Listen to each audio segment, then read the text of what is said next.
Yeah.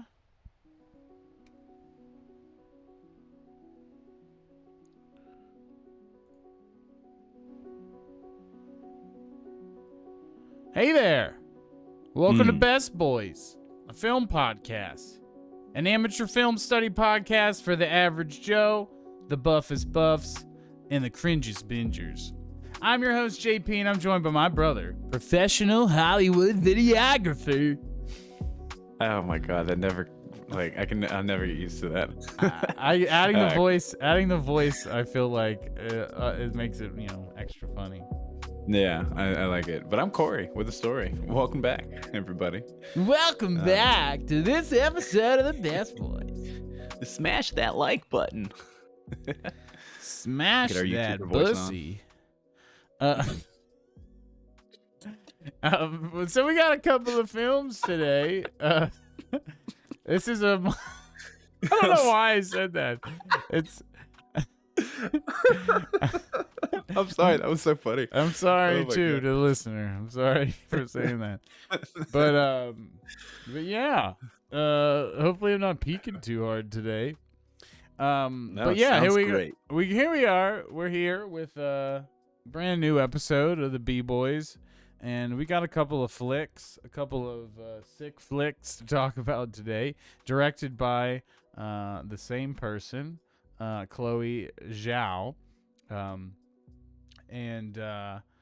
Yeah, I've been wanting to see her films for a long time. I know Nomadland was the winner of the Best Picture as well as Best Director and Best Actress, and I've been putting it on the back burner, and now I've given myself a reason to watch it because she's got a new film out, which is our first Marvel movie on the podcast.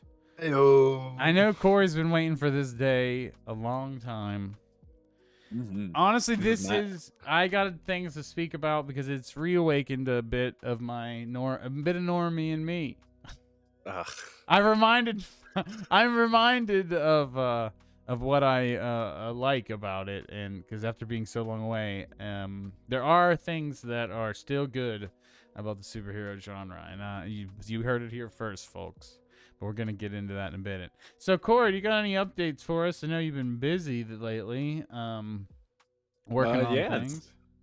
This past Wednesday, finally started shooting the sequel trailer to Smooth Pants, titled Rough Pants. It was a lot of fun. We got a lot of really cool stuff, a lot of really just dumb, ridiculous stuff.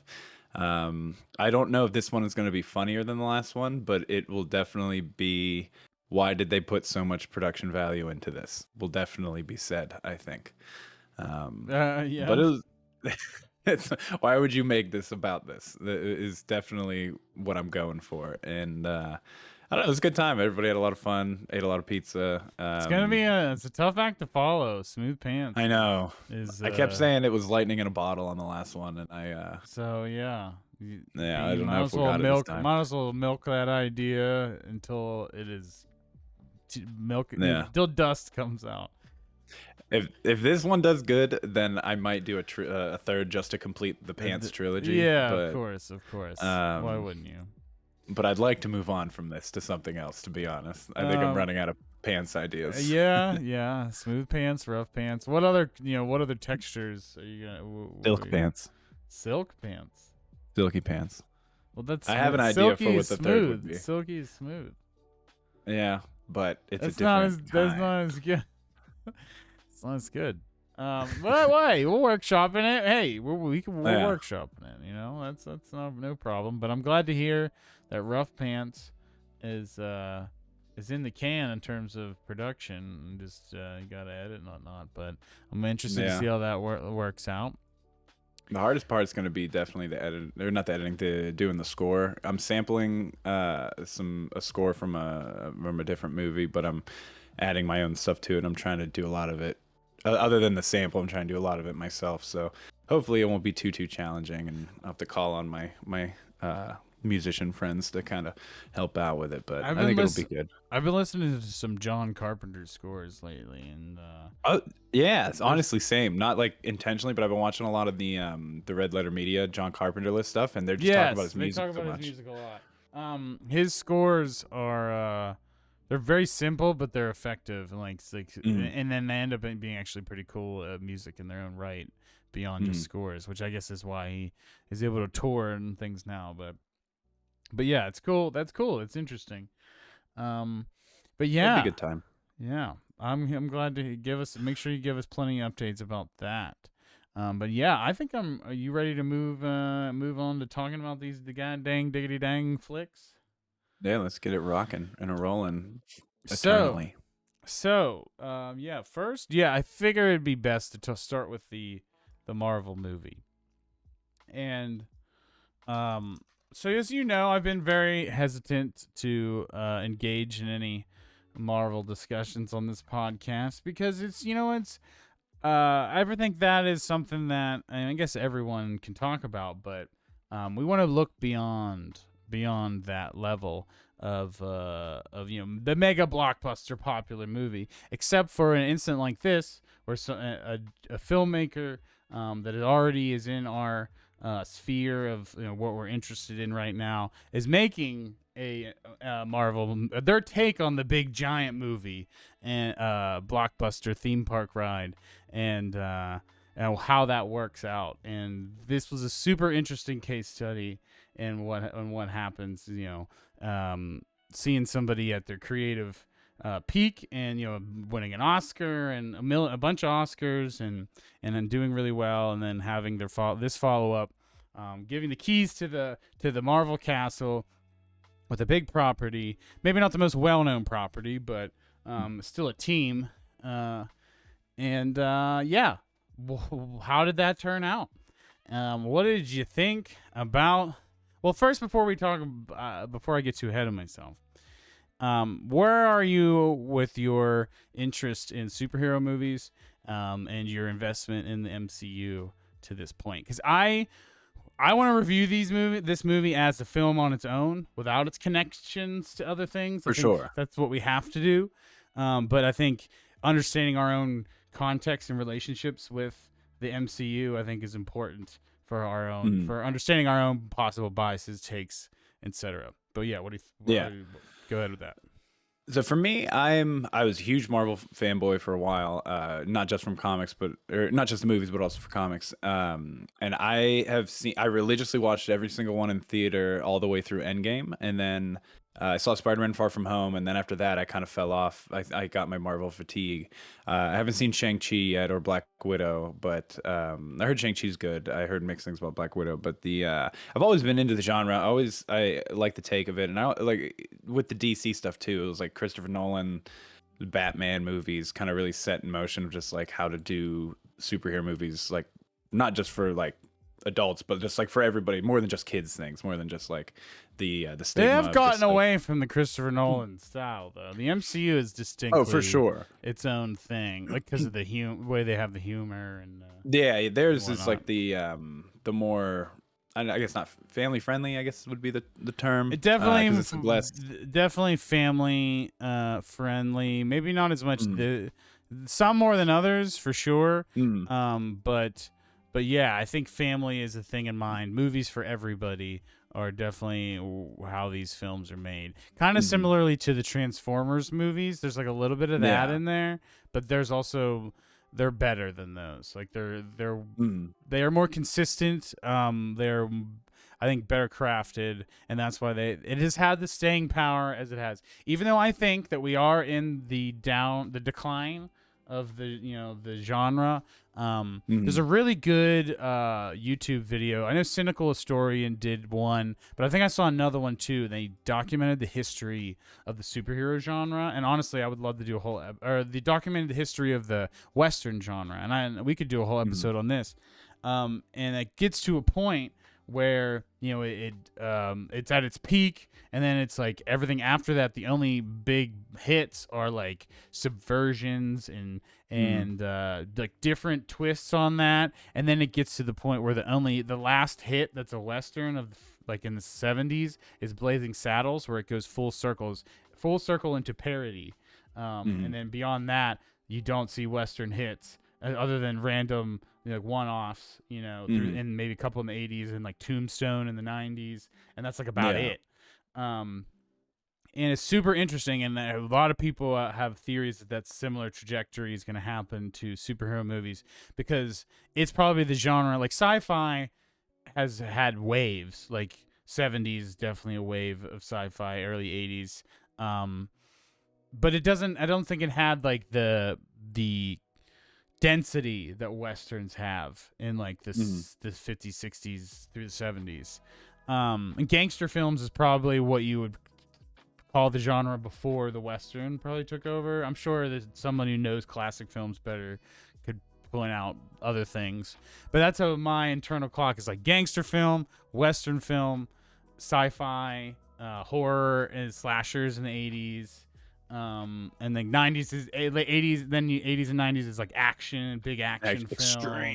Extreme action films. And then superhero films start to come on in the after the turn of the millennium, and then hit their peak in the 2010s. I think the first Iron Man came out in like 08. And, 08, yeah, the Hulk is 08, I think, and Iron Man's 09, something like that. I was just looking at them.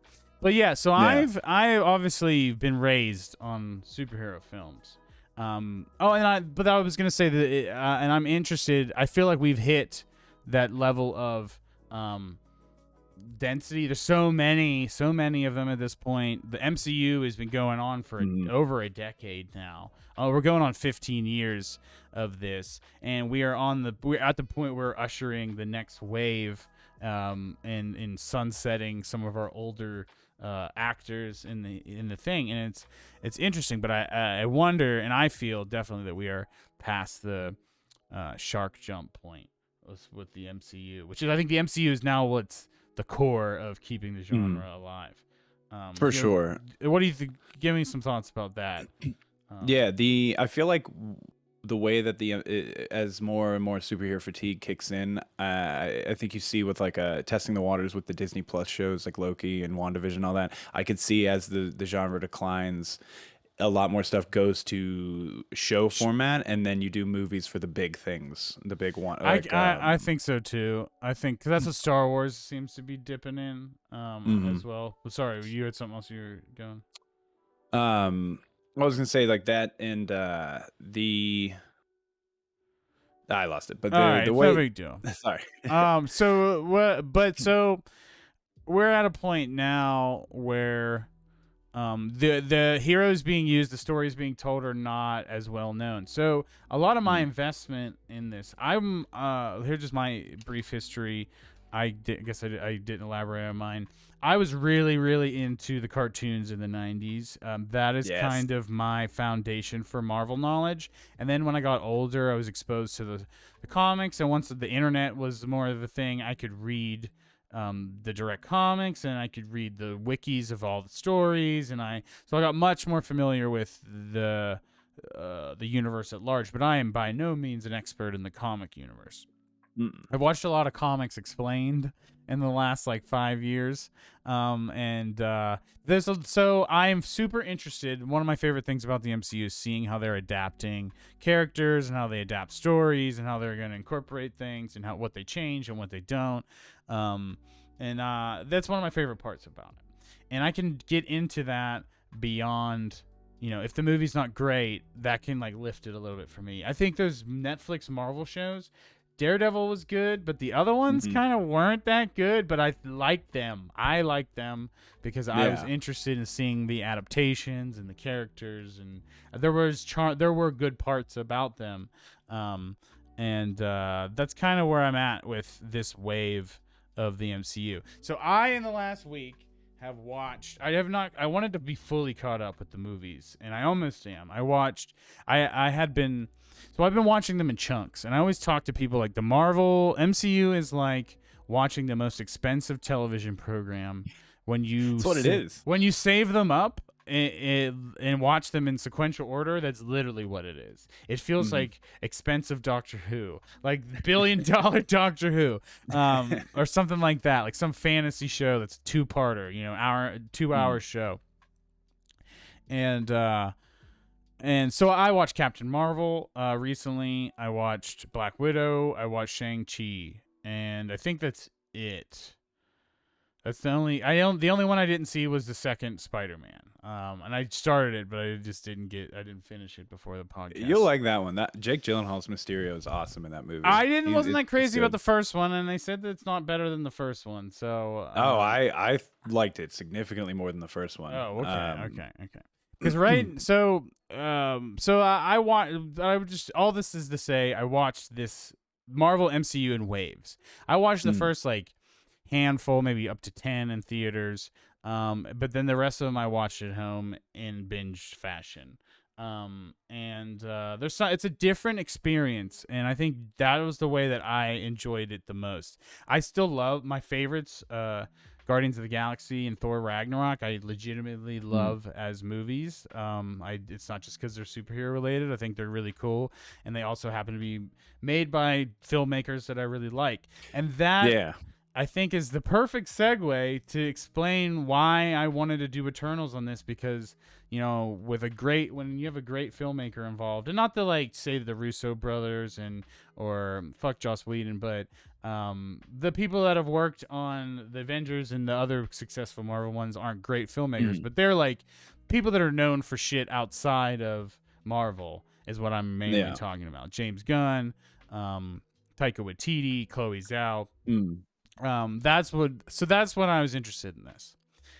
Yeah, it reminds me of because Marvel started doing picking the indie directors to be brought up into these big budgets. It reminded me like when Colin Trevorrow he did Safety Not Guaranteed, and then he got hired on directly after that to Jurassic World, which was this like $200 million movie.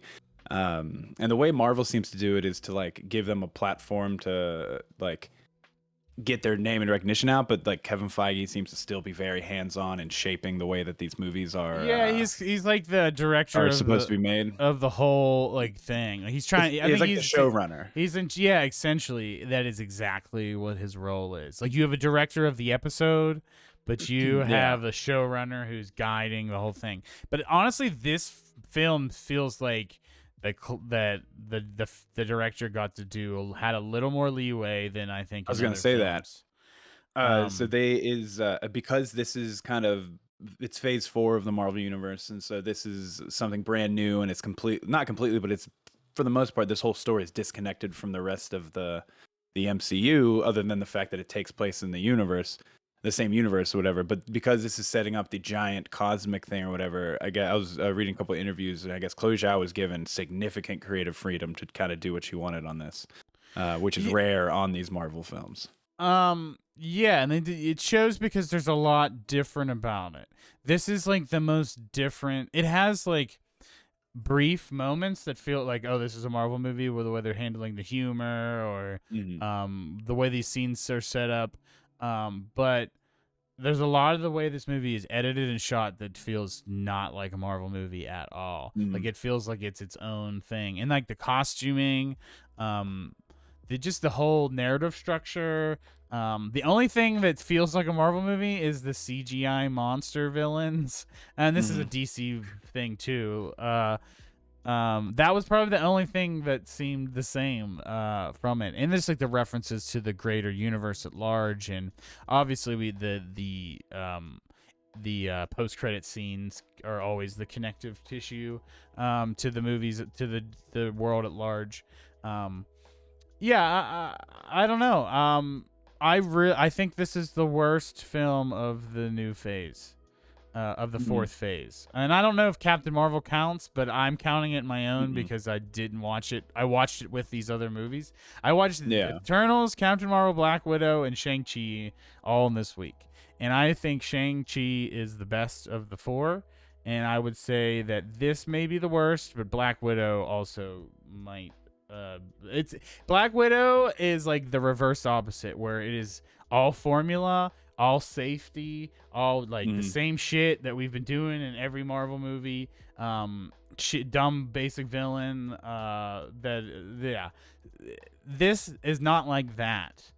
It's not bad for the same reasons, but there's Yeah. something about it. Like I could see somebody liking Black Widow more because it is more it fits to the formula much more, whereas Mhm. this doesn't. And that, but the issues with this is, it is for me, is big. It is grand. It is epic because it's supposed to be, the Epic of Yeah. Gilgamesh. There's all this talk about mythologies, and this story takes place over like a million years, like since dinosaurs and cavemen, and it's it's got references to 2001: A Space Odyssey, and like the way their ship looks. It looks just like Mhm. not just like, but very reminiscent of the monolith from 2001. Like there are so many cool ideas, but ultimately it just doesn't work, and it doesn't work for me. It feels big and grand, but it ultimately feels hollow and empty. Yeah, I was very disappointed. I saw some reviews beforehand, so I was like prepared for it, and it wasn't quite as excruciating to me as Last Night in Soho, but maybe because I was like super Mhm. frustrated when I was watching that movie versus I was like a blank canvas for this. Mhm. Um, but yeah, this did not work for me. It did not work. It wasn't terrible. It wasn't terrible, but I would not want to watch this again in a theater without being able to play on a game or on my phone or something. Mhm. Yeah, I could agree with that. I think I liked this a little more than you did for sure. Definitely liked it a lot better than Last Night in Soho. Last Night in Soho, I felt bored for most of the movie. This movie, I didn't feel bored, but I also just didn't feel like excitement. Like I liked a lot of the characters. I liked. I thought the cast was very well done. I like And most of the cast, yeah.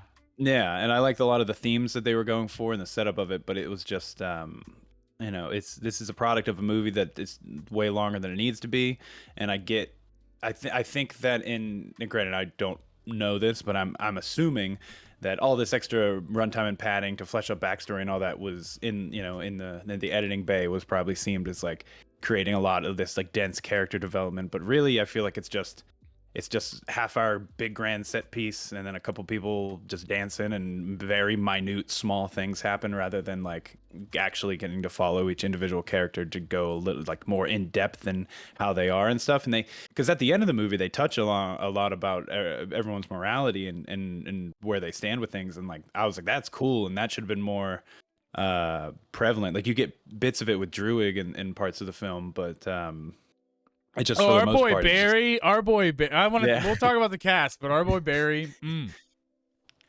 our spaghetti Yeah, boy, our yeah. spaghetti boy. Oh I my, I loved him in this, to be honest. he's one of the best parts. I mean, a lot of the cast is good. Before I dive into the cast, I just while I'm thinking about it, I think one of the big issues with this movie, about 2/3 of the way through the film, I don't know, late second act, maybe beginning of the third act, around that time, they are all having conversations on the ship, and it's just Mhm. like one person walk into this room having a conversation, they walk out, the other one about like, oh, how do you feel about this? How do you feel about this? Yeah. And they just keep doing it. They keep talking, and the ship, and it's like everything looks the same. It's this brown, ugly ass fucking obelisk Mhm. ship. I like the way it looks on the outside, but on the inside, it was not visually pleasing.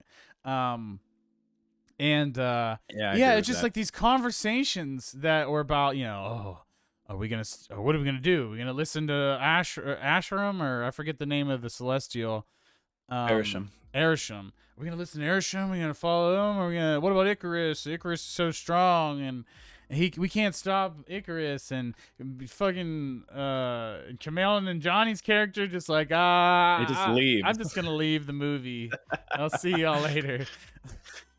Yeah, that was so weird. Like that was supposed to be like And the he's got like his I'm human Switzerland neutral, sidekick. but He's got his human sidekick. He's just like, fuck you. I don't care if you die. It's- which sucks because that guy was so like he was the best part of like the best levity in the whole movie was the valet. Mm-hmm. Um Yes. But he's not. and it was uh, yes, he was good, and he was kind of like there's always like the Korg and Meek. You got your Korg and Mhm. Meek. You got your Ben Kingsley from Shang-Chi, if you saw that. I haven't seen Oh Shang-Chi. my God, Ben Kingsley was He comes back? cracking me up. Oh, Trevor Slattery, I think was the name of his character Yeah, from yeah. Iron Man 3. He comes back because, here's a spoiler alert. Shang-Chi, the villain of Shang-Chi, is the Mandarin, the real Mandarin. Because you Yeah. remember how Ben Kingsley was an actor playing the Mandarin Yeah, in yeah, Iron Man yeah. 3. Then they did that I never Marvel liked one that. shot. I hated that. But this like takes a shitty idea and it makes it so good. So good. So good. Sorry. I can't wait to see it. It looks really That good. But anyways, like you know that how I must feel about this movie if I can't help but talk about another Marvel movie while during it. no, I get it. I get it. I mean, there's so many. I don't know. I have so many notes on this movie, but and I'm just gonna throw. This is a side thing. I'm just gonna throw out there, but halfway through this movie, or not halfway through. I'm sorry, halfway through the final fight scene, I just couldn't stop thinking of the Power Rangers reboot. If you know what I'm talking about. I didn't see it, 'Cause but I don't see it. all of the costumes are just bright, colorful. They all look like Power Rangers during this fight Yeah, scene. they And then do. Their costume. I hate the costumes. yeah, I hate it- Ajax. Yeah. I hated her costume probably the most. Boob armor galore. yeah. Not even galore, but mainly I guess just Thena had boob armor. It's just Salma Hayek. All right. Let's rip this Band-Aid off. I don't know if Salma Hayek is a good actress. Interesting. I've seen her be in things and she's used to her talents well, but 9 times out of 10, she delivers lines identically from each other. Yes, she is a one-trick pony. Like you hire her for what she does, not to get her to mold into And a different character. this movie's just all milfs and dilfs. It's just That's what me and Kylie said. He It's said it's just- all just beautiful people hanging out. I mean, and like older beautiful people. And like I guess Richard Madden and Camille and Johnny aren't that old, but they're getting older, and I think people keep associating Camille and Johnny's Chad upgrade. Yeah. Like he looks a lot older. He doesn't look as boyish anymore. And there's and like Richard Madden, he's from Game of Thrones. He's got like gray streak in his hair, and he looks a little more distinguished, a little more seasoned. Or no, in the fucking the Gilgamesh, who is the coolest, my favorite of the whole team. Yeah, hands down, my favorite. And I was as well. so fucking pissed off when he was killed. I was like, good for you, Marvel, to fucking like if you can't introduce all these characters to like killing somebody, like. But why did you kill the coolest one?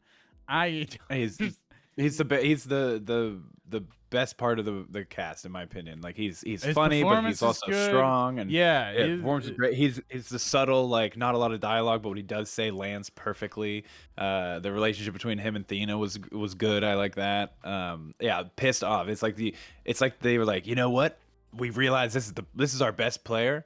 Let's just kill him off. Just piss everybody off. Let's Game of Thrones it. Just fucking. Yeah. Maybe that's what they're trying to do because they have half of the Game of Thrones. They have 2 Game of Thrones actors and then a character's named Cersei. So we have to listen to the Game of Thrones actors say a Game of Thrones character's name, and boy, does it fuck with me throughout this movie. Cersei. And like it's of course it's like their mortal enemy in the show, but they're both in love with Cersei. Okay, let's go through the cast. Because this is a big team, and with big teams, it is really hard to introduce like give everyone time. Guardians of the Galaxy is a small team, it's like five people, right? I think 5. So you could, and like Fantastic Four even has problems with this, but Guardians was able to do it with 5. But this is like a 10-person team. And It's a lot. It's a lot. You can't give everyone screen time. They actually don't they give people screen time installments. They like give us the first wave, and then we see some, but we don't get any explanation. And then once a couple die off, then we get the next wave. We learn more about Phastos after Gilgamesh dies. Before we get too deep, but yeah, sorry, I was talking about the cast. So Cersei is played by Gemma Chan. Apparently Gemma Chan was also in Captain Marvel. She played one of the Kree team. I didn't realize that. Richard Madden, who is from Game of Thrones, plays Icarus. Kumail Nanjiani is Kingo.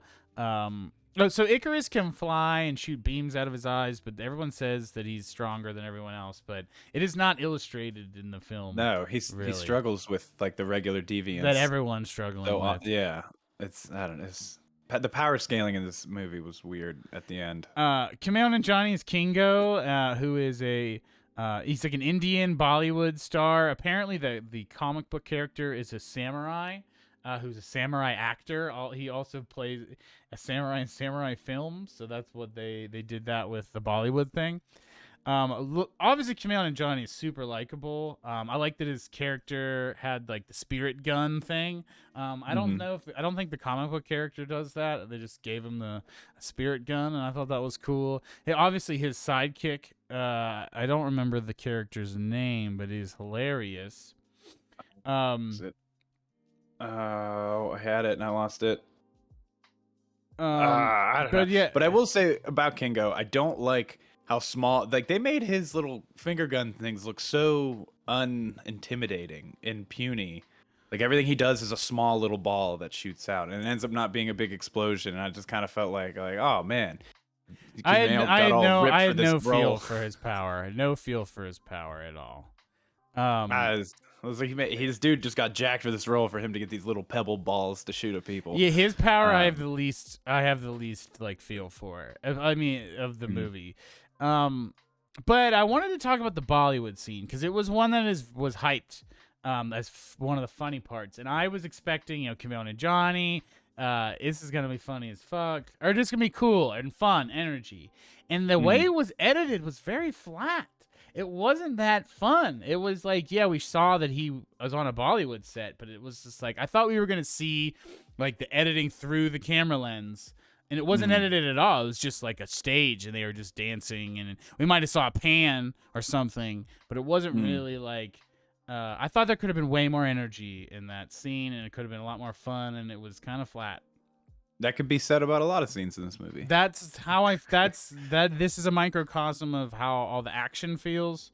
The action in the forest scene is better than the action in the ending for some reason. Yep. The forest scene is probably one of the better parts of the movie. Because honestly, it was super cool when they were having a long, boring conversation, and all of a sudden just a fight breaks out in the middle of this conversation with no hint whatsoever.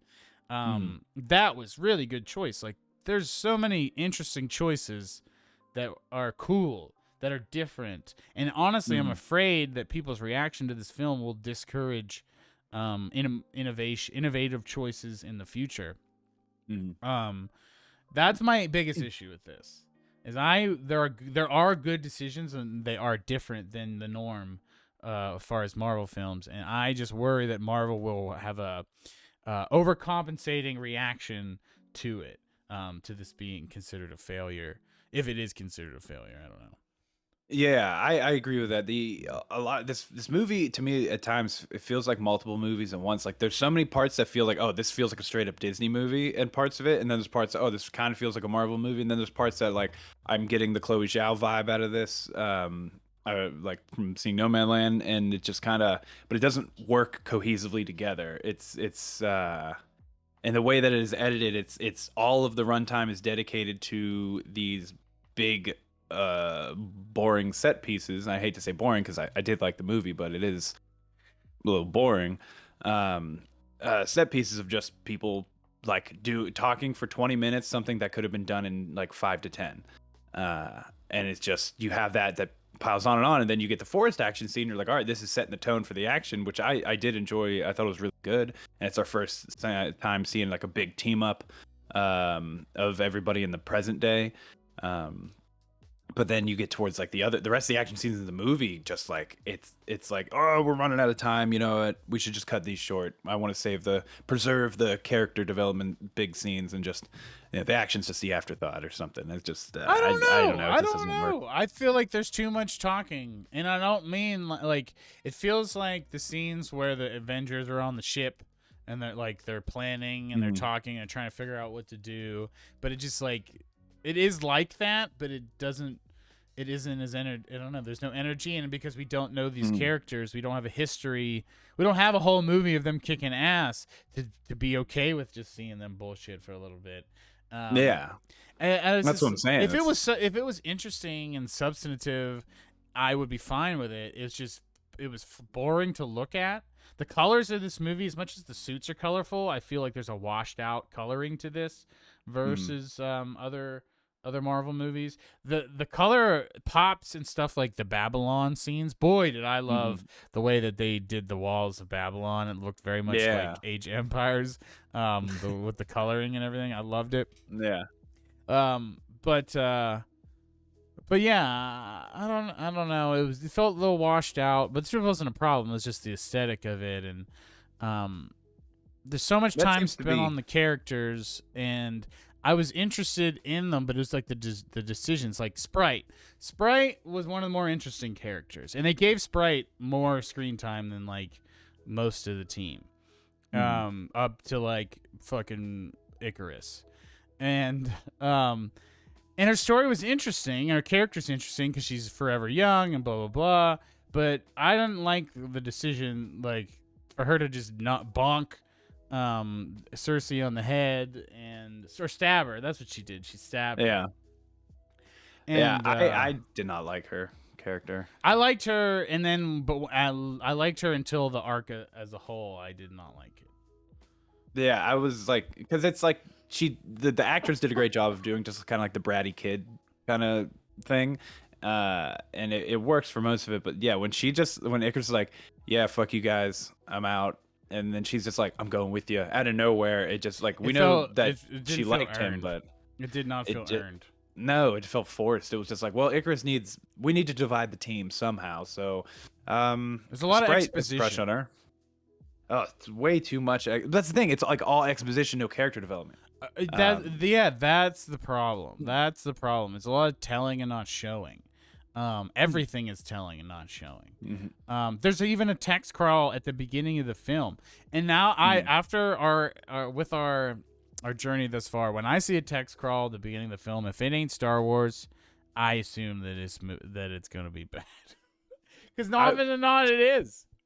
I agree. Sometimes it is. I didn't mind the text crawl in this one because a lot of people have no idea who or what the Eternals are. And granted, showing it would have been better, but I didn't mind this one because it was short, sweet, and to the point.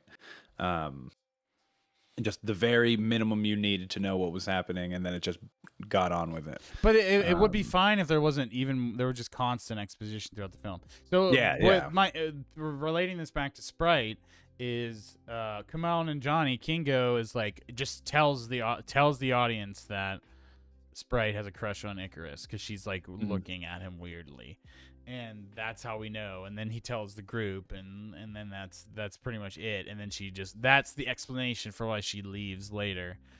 And then he even leaves, and it's just fucking weird. It just didn't work. Did not work. They also did that scene with Kumail when he leaves. Right before he leaves, he's like, he tells to Icarus, he's like, I'll follow you all the way to the end, like I always have, which is also what he said to Ajax. Icarus said to Ajax, but it doesn't really explain why they have the same like line of dialogue, like what the connection was there, because they all have their memories wiped after every planet is done and everything. So I don't know, it didn't. Why isn't everyone saying that line? Or is it just Kumail connected to Ajax or something? Or I don't know. It was just, there's the little things like that. Like I feel like that are sprinkled throughout this movie that just kind of have a disconnect. Yes. And like it would be fine if there was more showing, so it was more up to my interpretation of what I'm seeing and hearing. But it's all just exposited, and this is what it is. This is what it is. Yeah, I thought Richard Madden's Richard Madden's performance as Icarus, I didn't think he was a little wooden. I thought Kit Harington as the Black Knight, who is not the Black Knight yet.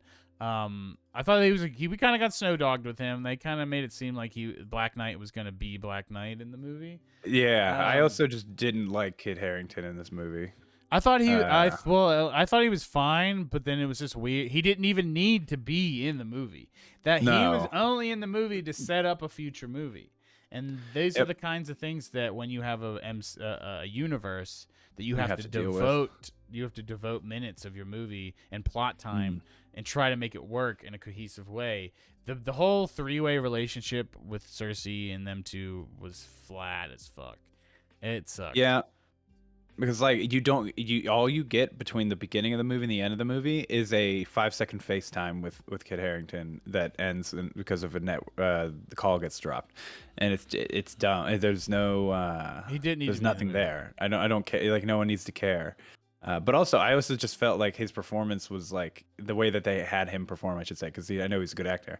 Was just it just felt like forced, goofy, forced kind of like quirky guy trying to be like It cool felt and like there for his it's girlfriend. trying to be Marvel and it didn't work. That was like the one thing that this was trying to be Marvel. And Mm, honestly, the beginning of the movie was the most like not the beginning, but the part with Kit Harington and they were in mm, with the monster, the deviant. That was probably the most yeah, Marvel feeling part of the whole movie to me, in my opinion.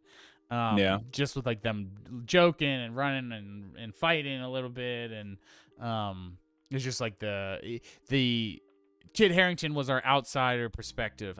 All of these Marvel movies usually have an average Joe in the mm. group to be that the normal person's perspective. Shang-Chi had Katie. If you saw that, oh, you said you didn't see that. That's Um, Aquafina. Awkwafina, yeah, plays Katie. So like, what's the kid in Spider-Man? Spider-Man. Oh, yeah. I think his name's Ed or Ned. Ned. That's Ned, it. yeah, Ned. Every movie has not every, but almost all of them have a Ned. Yeah, Ed's the guy in the chair. Kat Dennings in Thor, Yep. or whatever. But like at least in the early ones, maybe not in the sequels you need it, but in the early ones you do. And Kit Harington Yeah. is that, but he's only in the beginning and the end, so we lose that perspective. If that's Hmm. what is a necessary part of the genre, I don't know, a trope of the genre. So we lose that, and it just feels unnecessary for him to even be in the film at all.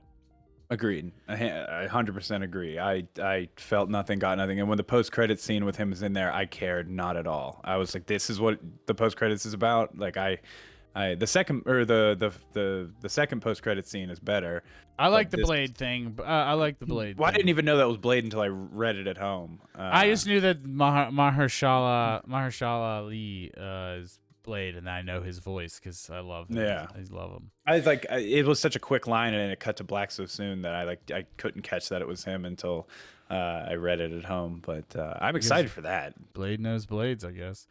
Um, Yeah. so let me go through the rest of the cast. We talked about Kingo. We talked about Icarus. We talked about Sprite. We didn't. Sprite can make illusions, and she's kind of like she. There's a lot of connections to mythology and religion. There's like a motif of like the stories that we tell, and like a lot of the character Gilgamesh and Icarus. Like Mm. they're characters in mythology, and apparently Sprite is the one who like helped craft these myths and use them in it. I thought that was neat. Yeah, it's I think it's a lot. I guess every character is a reference of something in there. I guess like Makari is Mercury, obviously Athena is Athena. And like the other, like everybody Yeah, they're has related some to gods. connection. Yeah, they're related to like mythology, and they're supposed to be like gods. And Hmm. like they portray them living amongst regular people and helping regular people, so they would have probably been viewed as demigods or gods by them. Brian Tyree Henry plays Phaistos. Brian Tyree Henry I love from Atlanta, so Hmm. I'm just glad to see Brian Tyree Henry because he's a great actor. I Hmm. did I don't know how I felt about his role. I felt like he's apparently the first gay superhero in the MCU, which was Hmm. cool. They didn't overdo it or anything. It was just an element of the story. He had a family, Yeah, and most tastefully done. yeah, it was. I thought his performance was good. I thought his performance was good. The character was fine. His whole crafting weapons thing was kind of a plot device for, or like he's a tinkerer, and it's kind of a plot device for how they beat how they stop the end of the world or whatever. But it was good. But he wasn't one of my favorites though. I thought he was gonna be one of my favorites, and he wasn't. Really, Makar I'll say he's my top like 3 or 4. Let's go through them, and I'll give you my tops. Sorry. You're good. You're good. Makari I love Makari. She's deaf. So I wanted to go through the cast. They gender swap. They changed a lot of these original characters. Sprite was a boy. Kingo was a samurai instead of an Indian. I don't know if he's actually Japanese or if he's just an actor who plays a samurai. Phaestos is obviously not gay, but he is African American. Makari is a white man that is not deaf, I'm pretty sure. Ajak is also a white man. Icarus is blonde. But yeah. I know Druid isn't on here, but I think Druid is just like an older guy. Older white man. So they made an effort to make this team more diverse, and I think that it was for the better. This team would not have worked on screen if it would have been as it was. I mean, only one or two women, and almost everybody all white. Almost everybody white. There is thankfully at least one black character in whatever Kingo is. I don't know the character's ethnicity, but I think it was good. It's just yeah, I think it was good. I think it was fine. I was gonna say, I feel with Makari, she's absent for a good 70% of this movie. She doesn't appear until the second half. I was saying that they introduced the characters in installments. Yeah, she was with the wave with Phaestos. Sorry, I jumped on you. Yeah, but even when she does get her screen time, I just feel it was like and this is I don't know how this is gonna sound, but I feel like because she doesn't speak, they gave her less screen time is how I kind of took away from it, and which I didn't like. I didn't feel that way. I didn't feel that way. Like, she has her awesome moment fighting Icarus, which was super badass. She's probably the strongest one out of all, like power wise. You think about how strong the Flash is in DC. If she's the same, if she's equal to the Flash can do crazy shit. Yeah, and she also wears the red suit like the Flash, which was a bit on the nose. Makari also wears red in the comics. I have. Gotcha. I have a picture up on the screen. That makes sense. But I wanted more from her. I liked especially the Druid and Makari relationship thing that they teased at. It was like I would have liked, because I like those two characters. I would have rather. They're probably two of my favorites. I thought she was fine. Like, they introduced her later, but then I felt like they gave her moments that she was like interjecting. She wasn't having full conversations with anybody, but she would always be interjecting and giving it to her take. And I thought it was fine. I thought she was a good character, and I think because how she's utilized like with her strengths a lot, and like she likes to steal shit. She has like the ship is full of artifacts that she's stolen over the years. And I thought that was cool. I don't know. I liked her. I maybe thought she could have been used more. I can agree with that, but I liked her. She was probably one of my favorites. Yeah, I just wanted more of her. I guess that's what it is. She has the best action sequence in the entire movie, though, of any of the characters. She's the only one who could fight with what's his name. Dickerus. Next is Druid, who is also probably one of my favorites, played by our spaghetti boy Barry Keoghan. Our spaghetti boy is awesome. Apparently, his power is that he can control people, and he can stop them from fighting, or he can make them do whatever they want. But he usually makes them do peaceful things. So there's a million. I don't think we've been clear about this. But the narrative of this film is very much Tarantino'd, where it is maybe not like you get the end first or something like that, but it's out of order. We get flashbacks. Well, it's not even a flashback technically, because we are just jumping around in time throughout the film, and then eventually the film kind of just settles into present day for the rest of the movie. Which we didn't talk about that, but I feel like it kind of. Do you think that worked? This is this is what makes the movie feel grand, is the time. Yeah, because it's like, well, you have every single character, I feel like, that gets introduced, then you have the flashback moment, which really is just 20 minutes of the past, but then you just get an exposition like you get the grand scale of it, and just because like the set design and how they shot it, the world feels massive and everything feels big, but then you just got 20 minutes more of just more exposition dumping, and then you go back to the present for more exposition dumping, and it's just it just feel like it worked. But apparently Druid, it was cool. Druid got pissed off. They got in a big fight over Athena because we'll talk about her in a second. She's probably also one of my favorites. but he just like takes this village of people. We're not kind of clear. I think we're in Mexico still, but the terrain doesn't look Mexico to me. Mhm. I've never been there. It looks like the Aztec pyramids in the background, but yeah, it looks like It's very also like forested. forest. It looks Yeah, which did like make a sense. forest. So I wasn't sure. I'm just not familiar enough with the local terrain, but Hmm. I wasn't clear on that. But apparently, he stayed in that area and made those people live in peace for since thousands Mm. or hundreds of years. And so he's kind of like got a cult. They're literally a cult. They dress like a cult. They have like little houses and huts. And he's the cult leader is kind of what they're doing with it. And it gives them a little bit of like, this is wrong, like that you're doing this and you need to let these Hmm. people go and be free. And he eventually does. But it was like one of the more interesting like things to grapple with about this guy's like morality and powers, and Hmm. obviously his performance is great.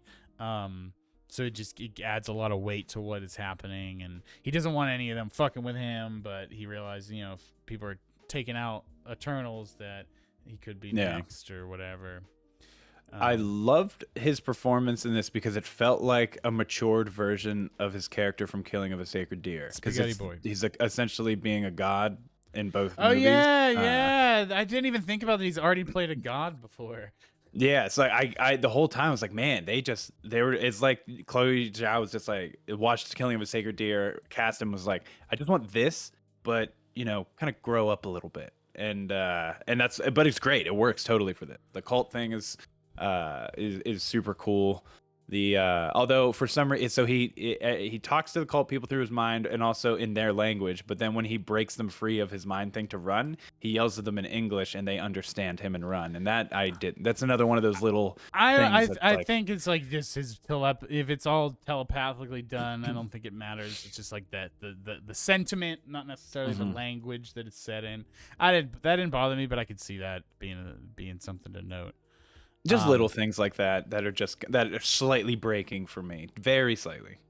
so we probably need to wrap up on this movie, but I want to talk about Gilgamesh and Thena because their relationship is one of the interesting things in the movie. Thena, so we find out that the Eternals go from planet to planet. Basically they're the stewards over this celestial that is the planets are eggs for the celestial, and they watch over the planet until it's ready to hatch. And they get their minds wiped after every time. And Angelina Jolie's character Athena, there's something that's gone wrong with the mind wiping process. So she remembers brain is getting all fucked up from all the shit she remembers, and she's going crazy. And she attacks the other Eternals all the time. And Gilgamesh is like her partner and takes care of her, and tries to keep her in check. And he's like, all his power is that he can just punch really hard, I guess. Uh, It is and confirmed though. I looked up. He is supposed to be the strongest in the group, like physically strongest in the group. then yeah, he could then if he would have lived, him and fucking Makari could have beat him easily. Easily pooped all Um, over him. I don't even remember what Ajax's power. I don't know if it's just Just healing, healing. but all we know Yeah. in the movie is it's just healing. I don't know what the comic is, but yeah, they I love their relationship. I feel like Angelina Jolie she got a lot of visual screen time, but I feel like she didn't talk a lot in the movie. And I Mm. thought her performance though was really good and just reminded me like I think people have been sleeping on Angelina Jolie because she hasn't been in a lot of great movies. She's been directing a lot more lately. Um, Uh the but last but 5 years all or so, but like yeah. she hasn't been in a part of a lot of hits, and I think it's hurt her a little bit. But this was a reminder to me that she can act and she still looks great, and yeah, she should be in flicks. So, do you have anything Yeah, I you was want to gonna say about them? real quick. I was gonna say about Angelina Jolie. Just it's one of those castings that you're like, it's surprised to see them that kind of person in a Marvel movie, especially one that because she's a surviving character, so now she will be in more Marvel movies. But it Depends. They worked. have to they don't have to bring everybody back, but they probably will The way try. that ends with the post credit scene, 100% she's gonna be back. because with Harry Styles showing up in the end. Oh yeah. The but it was, yeah, I thought it was really good. It looked like she like didn't phone it in. She took this like everything seriously and delivered a really great performance, I thought. But yeah, we haven't seen her in a lot lately because she took a break to start directing stuff, and unfortunately, a lot of the stuff she's been directing has been really bad, I guess, review wise. But like you say, yeah, it's great to see her back, and hopefully, this is more of a kickoff to just get her in more films again. I just saw a really interesting note that this is completely random, but it inspires me to talk about something. Chloe Zhao cited that the TV series Ancient Aliens, the Final Fantasy video game series, concept from Yuval Noah Harari's book *Sapiens: A Brief History of Humankind*, and the films of Terrence Malick as inspirations for this film. Terrence Malick is somebody that we have on the list and we really want to dive into, so that's interesting. But the Final Fantasy video games is what jumped out to me because there was straight up a moment where the hand was coming out of the ground.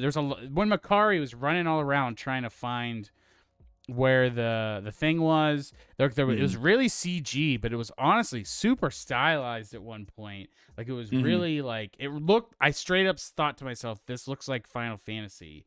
Like the clouds and the hand and the way it was like curled, like it looked like that art design of just that moment. And it's really interesting because I could see some of like the epic ideas and like the cosmology. There's a lot of JRPGs in the 90s are like very cosmic and draw on big religious kind of ideas, like science and religion mixed kind of things. And I definitely see that. This is like there's so much interesting parts of this that I feel like there could have been a really great movie in here. But yeah, it's just a disappointment. I agree, 100%. Yeah, I think that there is a good movie. There for sure is a good movie here. I don't think. While this could be looked at as a misstep for the Marvel films, I don't think it should be from the executives. And if anything, it should be more like learn from the little bit of mistakes. Learn from the mistakes. Definitely learn from the mistakes. Because it felt good. It felt different, which was nice. It didn't feel like formulaic.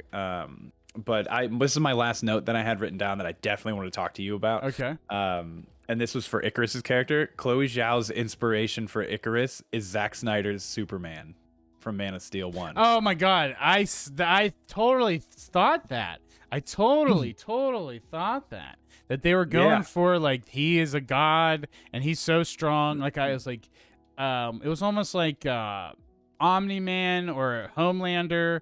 Omni-Man from Invincible, sorry. Yeah. Or a Homelander from The Boys. Like they are like these, even though there's other superheroes, they are Superman level. They are so strong. They're so much stronger than everyone that they could literally kill anyone on Earth. And that's like what they're trying to do with Icarus, but it's just the power is not illustrated. And that is why it doesn't have the impact of that. I actually just see that on the Wikipedia now. Yeah, she said it left a strong impression and felt it was very authentic and I think real. it was the idea behind the Superman for Zack Snyder is one of the strongest things about it. Agreed. That's my favorite part about it. Is the concept and conceptually is a great idea. The internal conflict of just what is your role in all of this, and like should you do anything or whatever. Like you're constantly just like fighting with yourself on what is your purpose. You know, I love that. All right, so before we wrap up on this, I did want to mention the villain. This film suffers with an issue with a lot of Marvel movies, is that there is too many villains and they're unclear and inconsistent. So I guess not Ash. I keep calling him Ashram. The Arisham. And it's kind of set up as not necessarily the villain, but like this is the guy. You have to stop this thing from happening.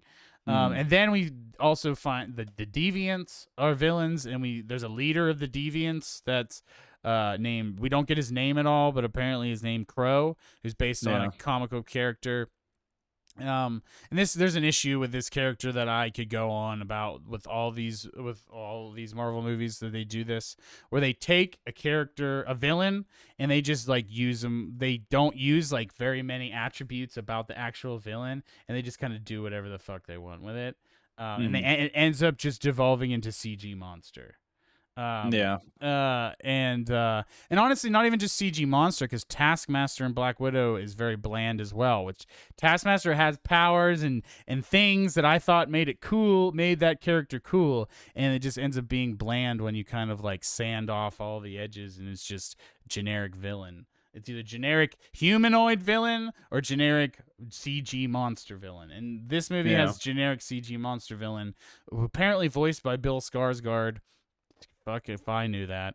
Yeah, I saw his name in the credits and I was like, who the fuck was he? He's got 5 lines. Bro's got like 5 lines. We don't really even understand his motivation at all. We just know he's trying to evolve. I think he's trying to make his species survive. And then he just kind of shows up at the end, and while they're trying to stop the birth thing, and we don't really even know why, the Eternals start immediately joining together. The ones that are fighting join together to fight Crow for like a second, and then Athena ends up fighting it one-on-one, and just no payoff to anything. Is nothing. So the Marvel the Marvel thing for a while was just the villain is just a bad version of the main character. Like that's what like Black Panther that's what it was with the Hulk, that's what it was with Iron Man. So it was a lot of the Marvel for a bit there. And then this one, it's like the deviance is essentially supposed to be like the what is it, the negative Eternal or whatever. And they start doing this power stealing stuff, and then he starts shape shifting to get more humanoid. And I'm like, all right, so they're literally just doing the They're same trying to thing evolve. I figure they're trying to evolve to survive. Is what I was trying to get out of it. And he's like the sentient one. He's the smart sentient, the most evolved one. So he's trying to like bring. I got it. It just didn't even need to be in the film. You could have just had them be generic deviants. Yeah, well, what I was gonna say was I didn't mean like story wise. I just meant like creation wise. Like that's what Marvel usually does. I was like, oh man, this is gonna be just he's gonna end up sucking up all the powers of like half of them, and he'll just be Eternals versus a powerful Eternal essentially. And instead, yeah, they completely squandered the power stealing thing that they built up for the whole first half of the movie. It just turned into Athena revenge plot. Yeah, he just shows up and gets murked, and then that's it. And it would have been, I thought when he showed up, is like, oh, he's gonna help the Eternals kill Icarus because he doesn't want to die from the emergence. And when he has what's his name's juice in him. He's got Gilgamesh's juice.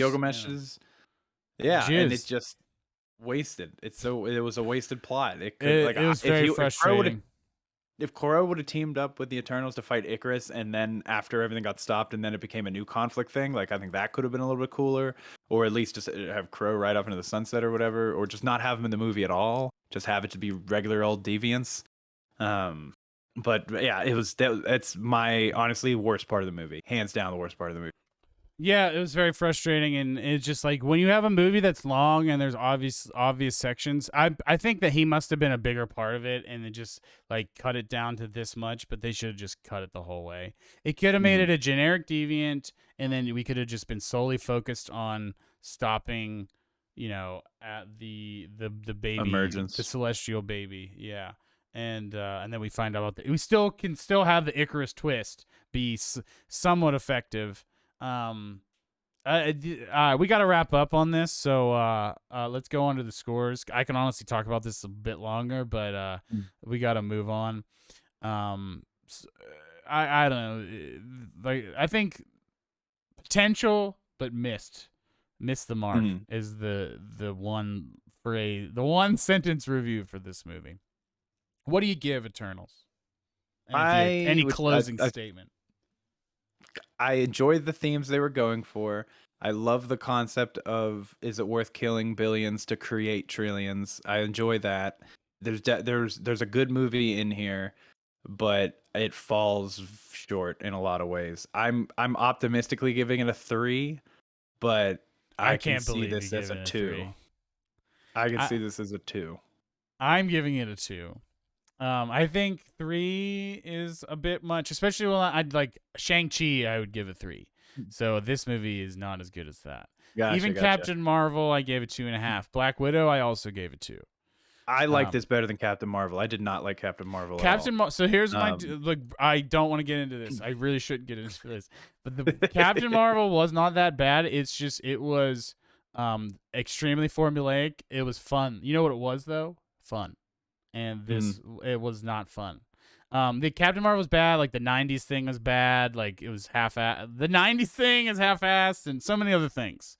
But yeah, I just didn't that like how Brie Larson was written. Like I like Brie Larson, but the way her character this was written pissed me regardless off. of it, regardless, I didn't think that. I think that movie deserves a come back to away from all the hype when it came out because people were giving some bad takes. But that movie is entertaining and fun on the level of the action and Mm. the what's happening, and it's formulaic as all hell. But I still liked it better than this, and I liked it better than Black Widow. So yeah, 2 out of 5 for me. But let's move on to Nomadland.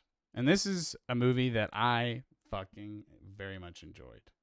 Agreed. You had me after, so let me just, going into this, after watching Eternals and after you told me that you watched it with your roommate and your girlfriend and neither of them liked it, after your roommate suggested it, I was a little worried that it was going to be a slow, so super. I was expecting super slow burn, pretty much the A24 special. This is not Mhm. A24. This is Searchlight, but beautiful landscapes, painting landscapes. Very little plot. Just it's seeing this woman's life on the road, and that's essentially what it was. But it actually was much more interesting and interesting than I thought it was going to be. Like I would put this film, it's just kind of in the lane of Sound of Metal or Florida Project, where it's like I don't know if you've seen either of those films. You haven't Mm-mm. seen I've heard about Florida uh Project. oh, I thought you did for some reason. But they're very Mm. much like you're a slice of life. We're living with Florida Project, is this poor kids living in a motel in Kissimmee, Florida, near Disney World. And Willem Dafoe is like, there's like a veteran actor, and they're like living their day to day life, and it's very very slice of life, but it's like poor people and this side of America that you don't see every day. And that is exactly what I thought about this film. The energy of it wasn't it had some energy, like I was interested in the dialogue, but the most interesting part of it, which is based on a nonfiction book, is this world of these people that travel the country, and they are just transient, and they take seasonal jobs, and they move from area to area, and they live out of live out of a van or a trailer or what have you. And it seems like a really and there's like this uh a big thing of the film is death, and like these people are kind of go out here to find themselves and to find some closure in the later stages of their lives. A lot of these people are in their 50s, 60s, 70s, um and it was really sweet. It was very sad. This movie is very sad, but it's very special to me. I know, and I'll pass it back to you, but Riss's family, my girlfriend, they like to go camping. They have a camp. They're up there all the time. Yeah, anyone who has that like has spent a decent amount of time at a camp, like somebody's camp, it feels like a home. That is like a home to them, and you can see like people could just live here all the time. And then there's literally people at these campgrounds that do live here all the time. And that's their life. Like they don't have a house; they live at the campground, with their little trailer and their fire pit and their picnic bench and all that, and they make it really nice, and they modify their shit and they make it as nice as anybody's house, just small. And just that energy is taken even further with they're on the road, and they are um experiencing different parts of the country and Mhm. finding themselves out there. And yeah, this was an excellent film.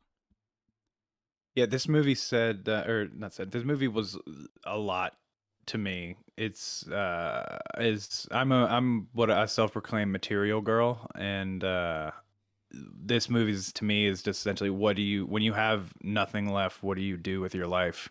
And you just find, like watching Frances McDormand just get by day at a time and just slowly find more me and more meaning. By the end of it, she's able to let go with certain things, and it's just God, it's so sad, but it's so good, and there's so many things to say about this movie. But ultimately, for me, it all hinged on Frances McDormand's phenomenal performance. It just really sells the reality of this character and this whole lifestyle with Yeah, in the combination of the non-actors with it. yeah, she's a perfect cast for a role like this. But yeah, a lot of the film is non-actors. I would say Mm. the large majority of the film are non-actors. Um, it's set up in 2011.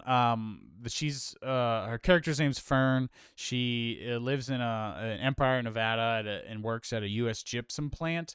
And the plant shuts down, which apparently owns the majority of the town.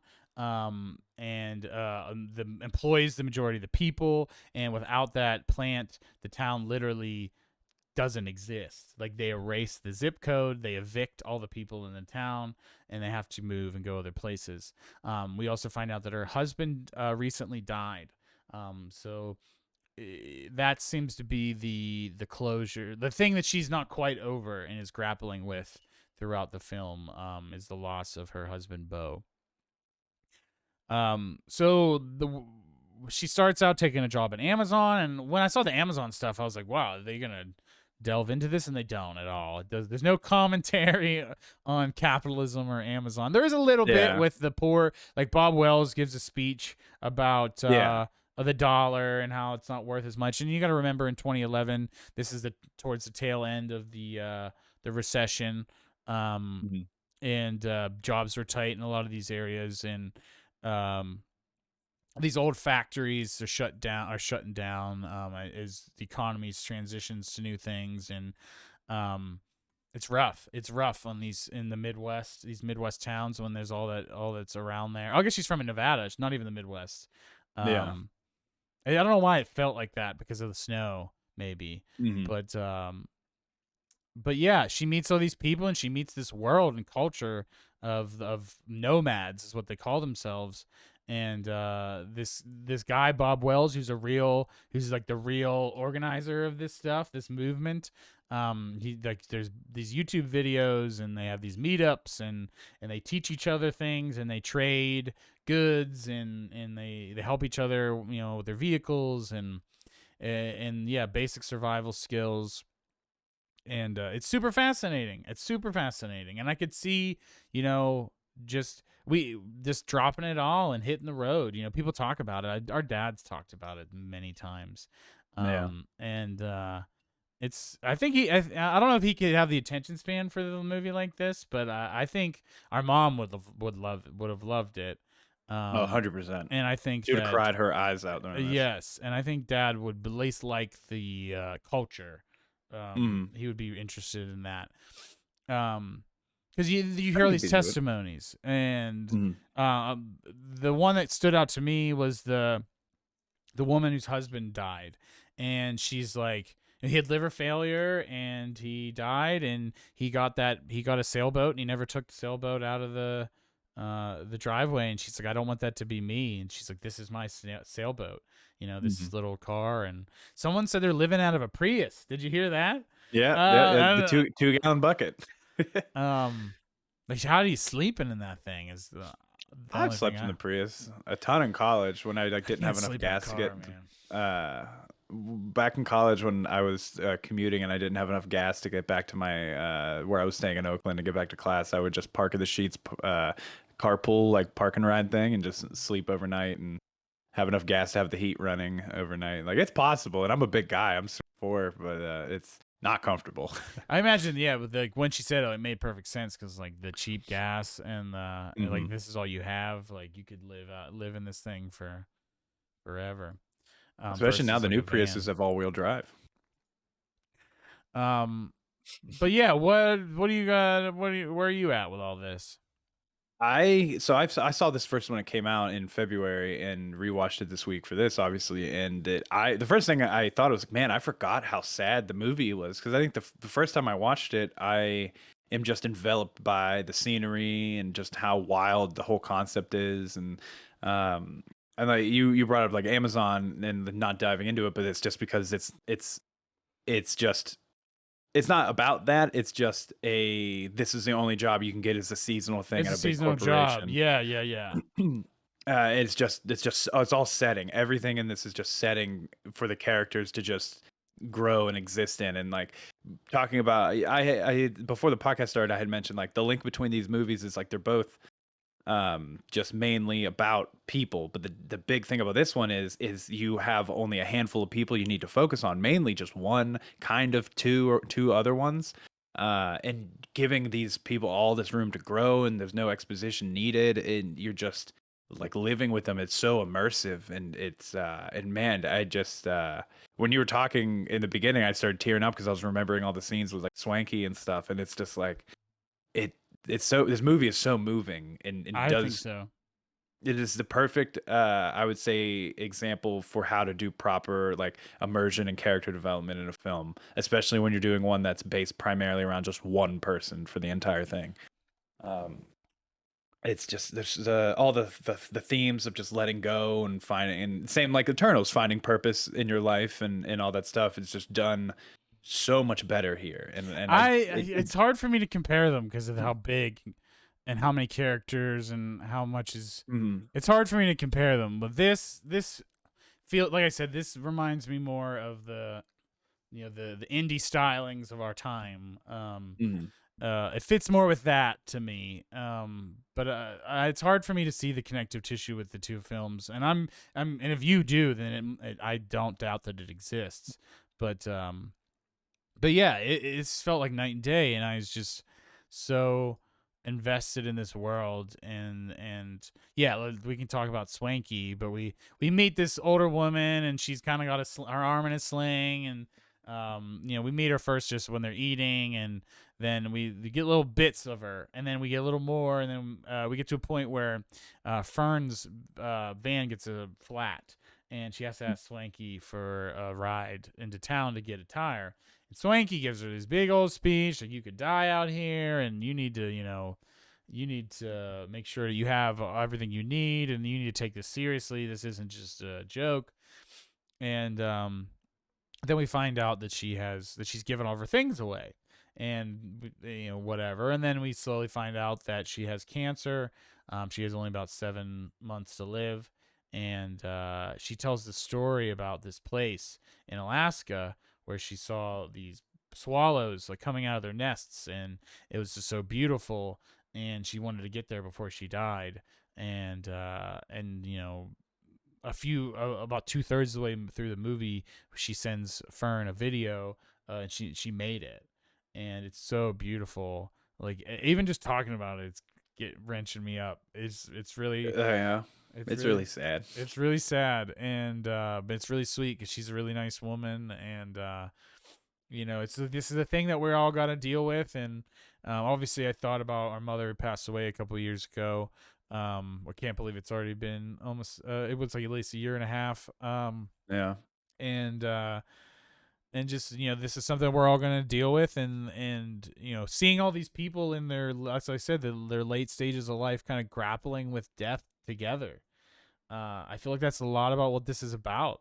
It's not overt, but every testimony has someone saying the word death in it.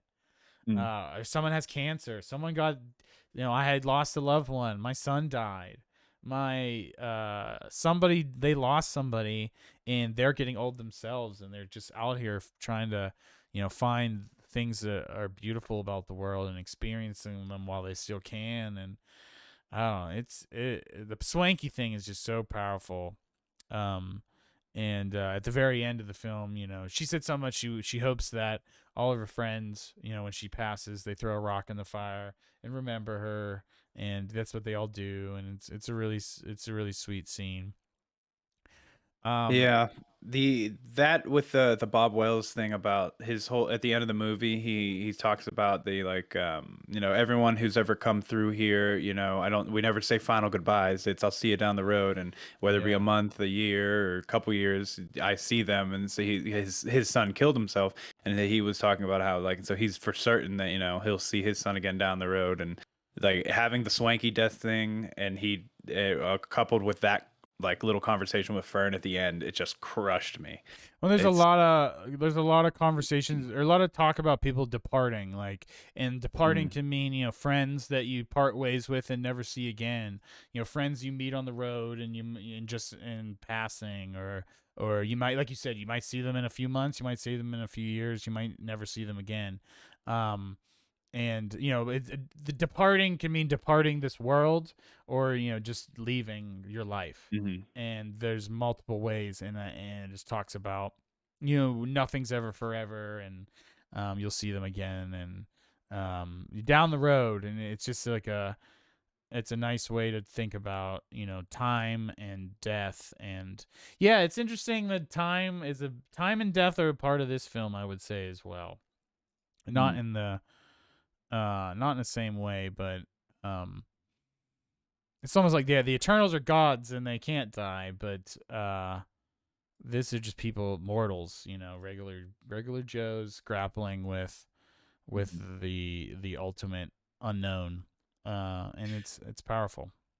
I think a lot of that speaks to just the whole nomad thing in itself, because it's always new beginnings every time you leave place. It's a new beginning, it's a new job, a new career thing. For it's all Yeah, short yeah. term, but it's all you're departing, see you down the road. But it's like I looked at a lot of it as like rebirth, like death and rebirth, where it's the end of an Okay. era, starting new beginning. And I think that's the allure as well, on top of just obviously seeing the beautiful scenery and taking in all this stuff in your life. But for some people, like with Frances McDermott's character, she gets into a point where she has a place to stay. There's a guest house, and she has a male companion. I think more of a friend. I don't think it's anything beyond that. Yeah, I want to talk about that, but yeah. But she has all these things, but she can't do that forever. She can't do one thing. It has to be. It's like a cycle of just starting over, starting fresh every time to just fill your purpose and create new purpose, new wants, new needs, and all that stuff. And It's like it always rather just running. It's like you're always yeah, running. yeah. But you're running. What are you running from? Yeah, yeah. On a smaller scale, it reminded me a lot of the stuff that I am with things where and I think you are too. We are a product of we do something until we're completely burned out of it, and then abandon and I start want something new and nothing to move do with on. it. Yeah. Yeah. Yeah, there's definitely like a running away from your problems, from your past, from, the things that you can't accept. For Fern, it is the loss of her husband and her town, which very much, like, it feels like she's lost her past, I think. Mhm. Um, and she's kind of just like, I'm gonna keep running until I figure this out. Um, yeah. I think I'm ready to talk about Dave. There's a love interest. I would call it a love interest, but it doesn't develop. Um, Hot because Dave.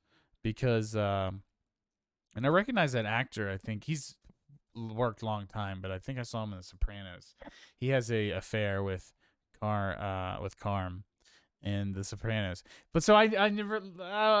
It was fine, whatever. I thought it was gonna be like they were gonna have a relationship. She kind of can't let go of her husband long enough to go past friends with him, but she really, he really likes her. And we find out that his son is rich and has a fucking farm and a guest house. And like, he could have just ended this anytime he wanted to, but Fern, Mm. doesn't have that freedom. And I think there's a little bit of something there, but they don't really delve into it.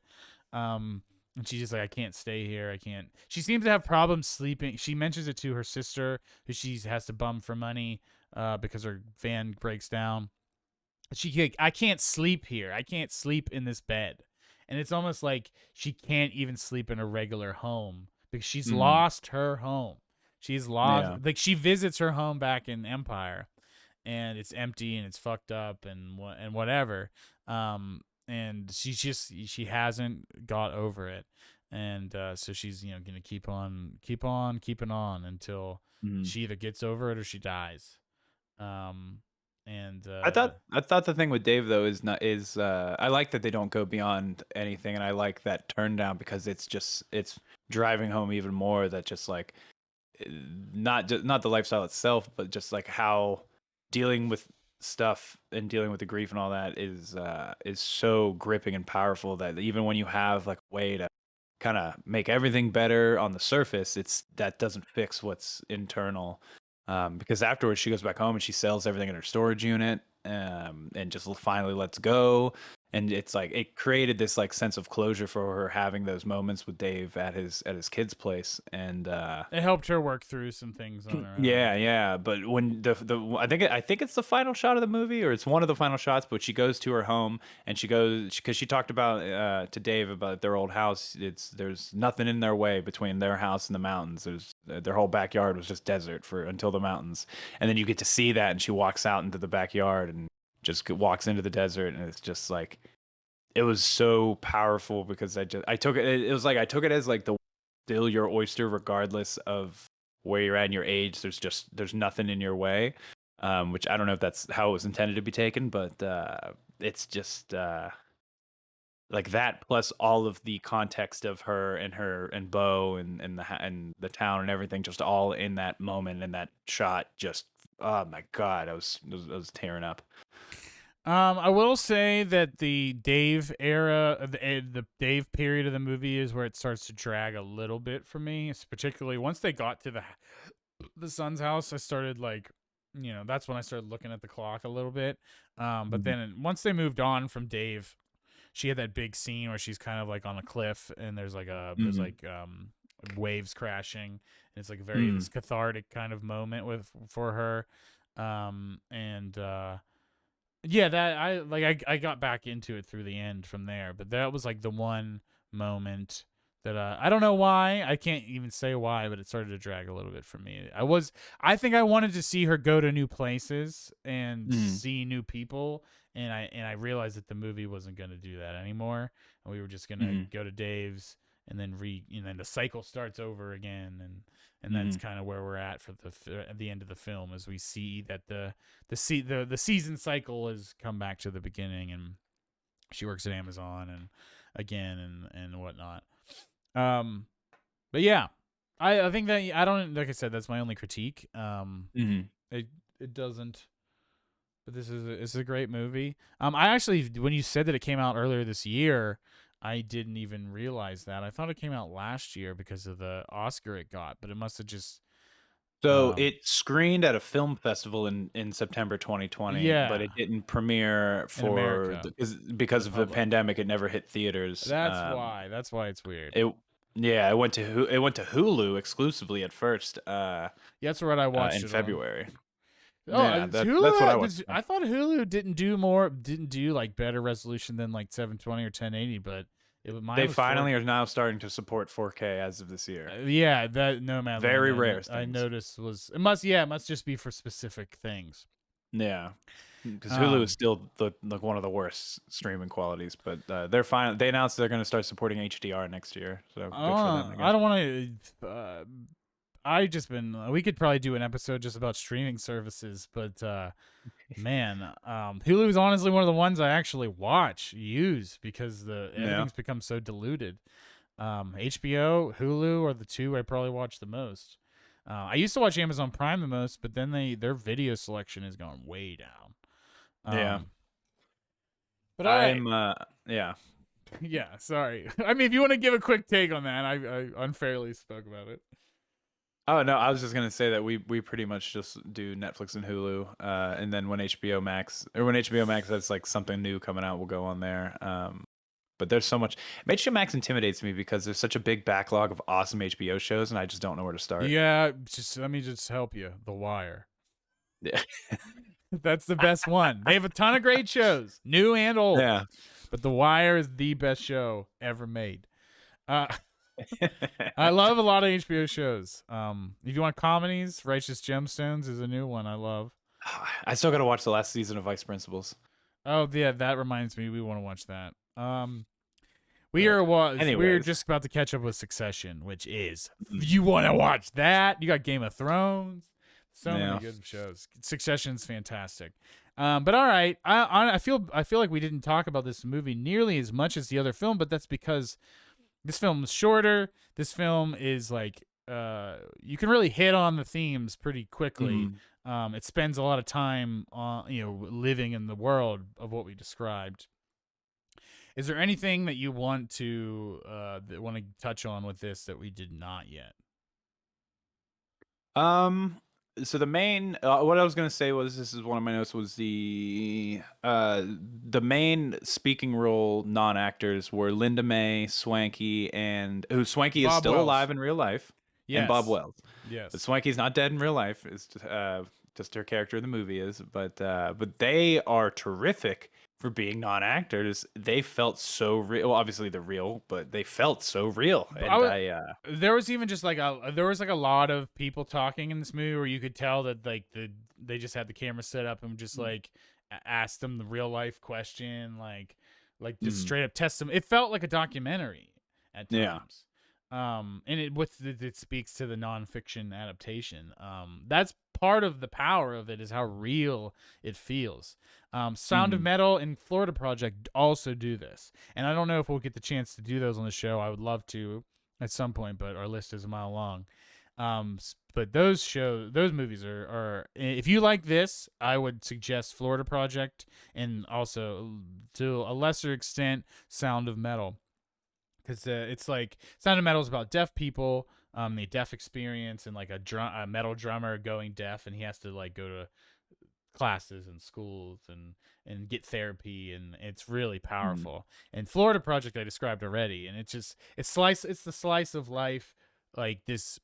We're getting a look at this element of American culture or culture in general. And it is it's something that you probably even realize exists, but because you don't see it with your eyes, you don't see how visceral it is, and how powerful it is. It's it doesn't have that impact that it does here. Um, what are you giving Nomadland? Uh, Nomadland. 4.5, but I'm trying. I want to give it a 5, but just for some reason feel like I don't. There's something about it that's keeping me from like I like Mulhari better, and I gave that a 5. But it's just Minari. Minari. Sorry, Minari, a 5, and uh, and I'm just trying to think of why I like it better, and I can't think of a reason. I might give it a 5. I might change it to a 5, but as of now, I'm saying 4.5. It's really fucking good. I'm giving it a 4. I know I didn't really critique it that much, but the Dave area, like I said, dragged for me. And I feel like and I did cry. There was the swanky stuff got me, and some of these people's testimonies, but I don't know. I don't know. I don't know. It feels like a 4 to me. This is the score screams a 4 to me, so that's what I'm giving it. But I Worthy of liked it a Best lot. Picture of the Year. Oh, absolutely. I mean, I Yeah. saw. We could touch on that real quick because I've seen a few of those films. Um, The real quick about the cinematography of this movie yeah, for how thank much you. of this feels like while you're looking this up the how much of this movie feels like kind of docu running gun. So much of it looks like it was just perfectly well prepared, and a lot of it was looking into is just time of day lighting where it's natural light but they wait for the perfect time of day to shoot it so they can just shoot it as Oh beautiful and yeah, there's a natural without lot of their sunrises small and setups. sunsets. A lot of Yeah. sunrises and sunsets. And working that way is like it's cheaper, but it adds more time because if you didn't Yeah, get you have it to the wait. first Yeah, day, you have to wait a whole nother day.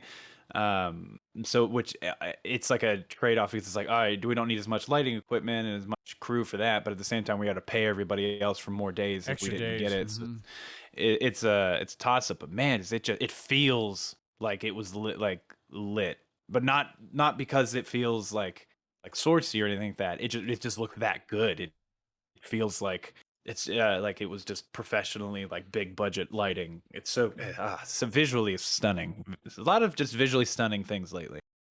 So it beat out for Best Picture The Father, Judas and the Black Messiah, Mank, Minari, Promising Young Woman. I feel like that pick is not aging as well. Sound of Metal, and The Trial of the Chicago Seven, which I heard is decent. It's got a guy from Succession in it, so I want to see it. I've seen Judas and the Black Messiah, Minari, and Sound of Metal. I honestly think Minari is the best of all those. Mm-hmm. That's my pick. I think this is better than the other two. I really want to see Mank, but I feel like you can't see Mank if we haven't seen Citizen Kane. So we'll just we got to do eventually when we got a dead period. Do You're gonna Citizen kill it. Kane. I think that movie is so boring. We watched this. I'm one of the few. Citizen Like I Kane. understand what it did. Yeah, I know what it did for I heard it the still holds craft and up. I've everything. heard that it holds up. We watched it in college.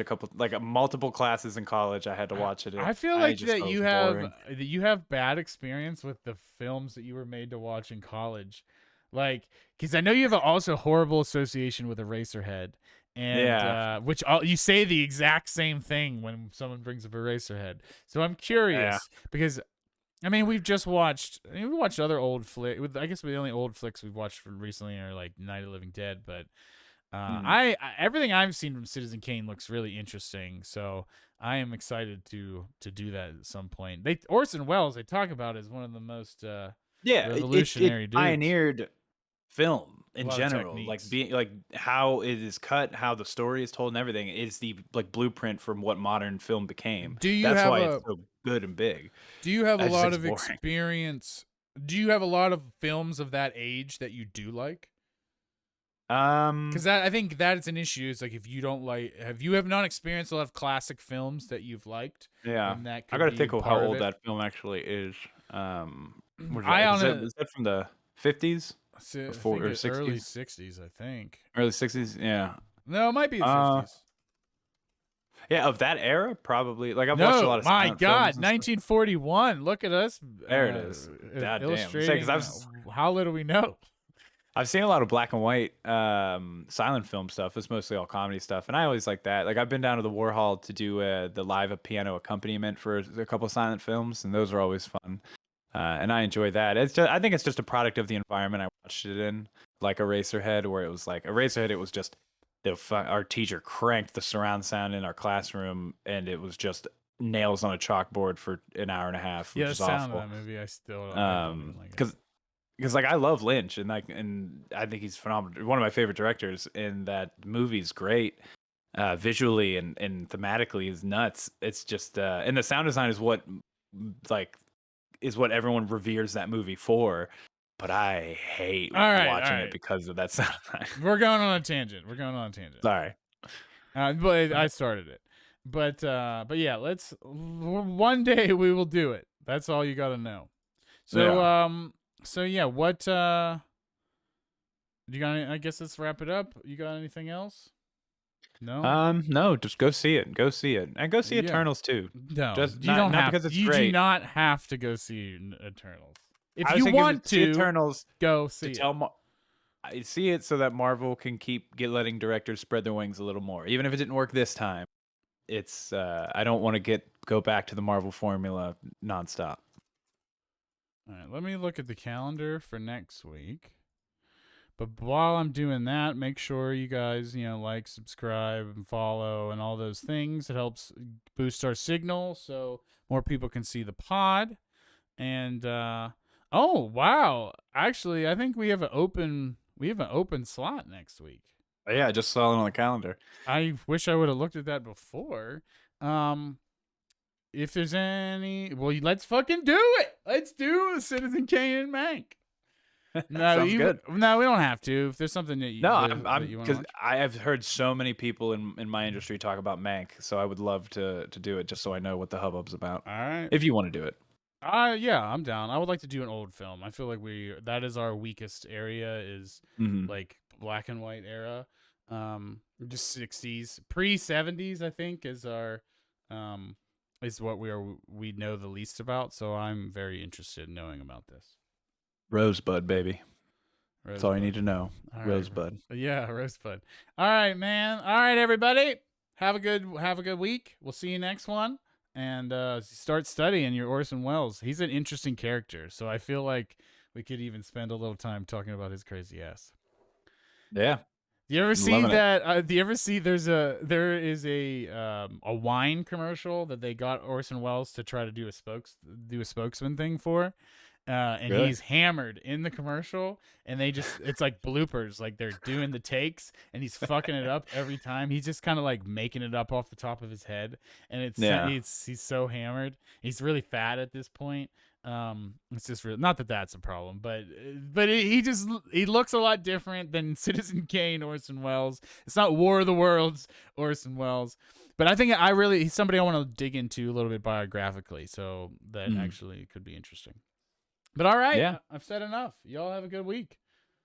Cool. See you. Peace.